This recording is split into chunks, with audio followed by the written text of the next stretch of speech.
Hi everyone, my name is Drew Morrison, and today I'll be giving the final briefing for the Invasive Fish and Wildlife Prevention Act, H.R. 996.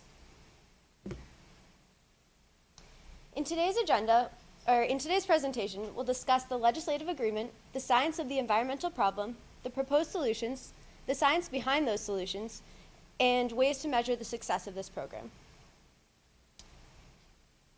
Non-native invasive species can cause environmental, economic, and social detriment in our society. In fact, the United States spends $120 billion annually to rectify these damages. To remedy this problem, the Invasive Fish and Wildlife Prevention Act was introduced in March of this year by Democratic Representative Louise Slaughter. It seeks to establish an improved regulatory process for injurious wildlife to prevent the introduction and establishment in the United States of non-native wildlife, wild animal pathogens, and parasites that are likely to cause harm. As you can see from this painting of the trial of Bill Burns in 1838, animal control has always been an important topic in the federal government. To understand the remainder of this presentation, it will be important to understand a few key terms. When I say director, I'm referring to the Director of the United States Fish and Wildlife Service, and when I say secretary, I'm referring to the Secretary of the Interior. An invasive species is a non-native animal, plant, or pathogen in the United States that has the potential to harm the economy, the environment, or human health. Both attempts and successful establishments of invasive species are considered introductions under this act. Under H.R. 996, any entity, common or official, may suggest a revised regulation of a species. Determinations categorize non-native species as injurious 1 or injurious 2 and are made using a scientific risk assessment. The director decides final determinations while the secretary manages importation protocol with tools like quarantine or certification requirements. Once a species is deemed injurious, it is unlawful to transport, release, or sell them as a market good. Further provisions that are worth noting include an emergency determination for unregulated species that present themselves as an immediate threat.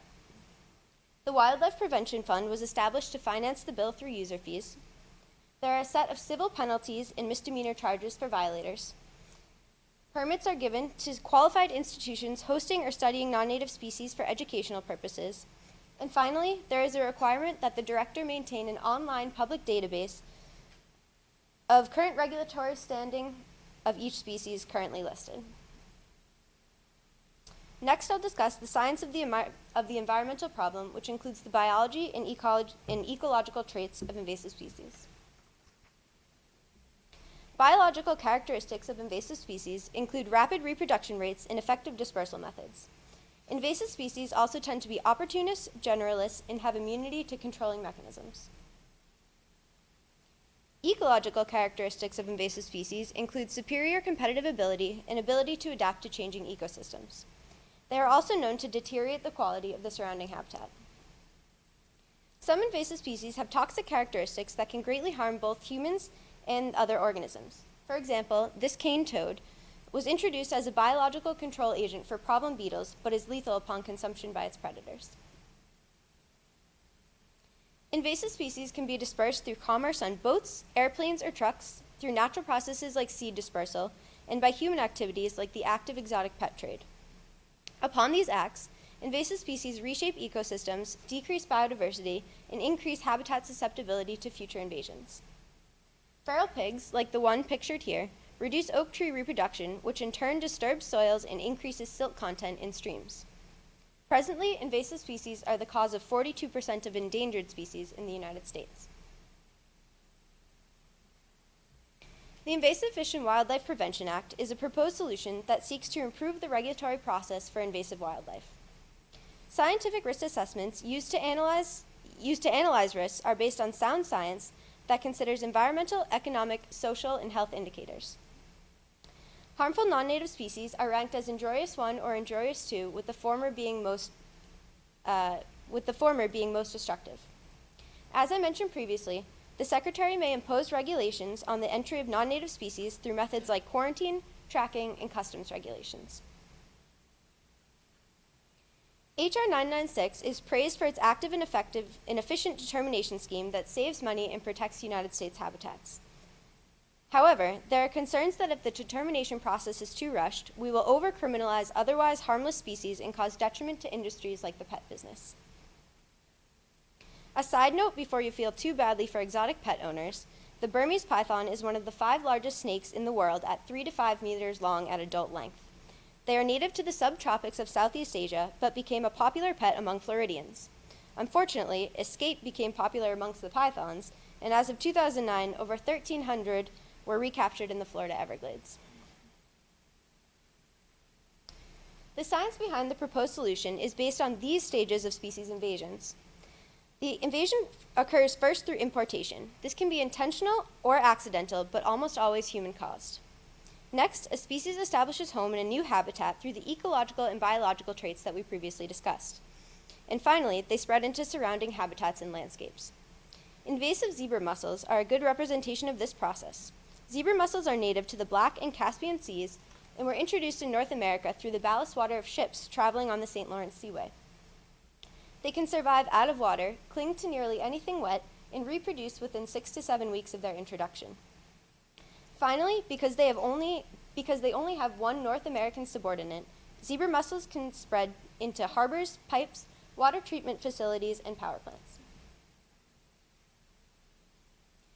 This flowchart depicts the typical sequence of species risk assessments. After hazards are identified, scientists look for ways to describe how a species may have been imported, where it was established, and how it may spread. Once all necessary data is collected, a species risk profile is composed along with a plan for eradication. H.R. 996 stands by the founding principle of non-native species risk reduction, which is the probability of successful eradication of invasive species is maximized when the detection of the species occurs at the earliest possible time. If we abide by this belief, we can limit the various impacts of invasive species on our society. It is important to note that not all non-native species behave invasively. Many crops and common wildlife, like potatoes and the Asian oyster, are non-native to the United States, but are of no concern because they pose no environmental or economic threat. However, to reduce risk nationwide, prevention is clearly an effective management tool. The Invasive Fish and Wildlife Prevention Act gives the authority to the United States Fish and Wildlife Service to label an invasive species within the short time span of 180 days. Environmental, economic, and health indicators have been used to measure the success of the program. Bioindicator species help us to detect irregularities in natural environments that may suggest the presence of an invasive species. For example, stoneflies are sensitive to dissolved oxygen supply in water and die when it is too low. Damage and control costs are reported to the Secretary to determine if regulations are effective. This would help prevent destruction from plants like the leafy spurge, which reduced property values in North Dakota by 60% in 1991. Finally, health surveys are helpful in analyzing the success of invasive eradication efforts. These would be relevant where we live in the northeastern United States, where mosquitoes have been a large problem from transmitting West Nile virus. Baseline data is challenging to collect when we have limited knowledge of the life histories of new non-native species, and even more difficult to gather thoroughly on a short time frame. Many new surveying techniques are evolving as invasive species become an apparent problem in the United States. A quick plug for my undergraduate professor, Charlie Schweik, who created a crowdsourcing app that allows citizen scientists to submit geocoded iPhone photos of pictures of suspicious species. In conclusion, the Invasive Fish and Wildlife Prevention Act is a creative bill that presents a practical solution for avoiding potential harm from invasive species. Thank you, and I will now take any questions.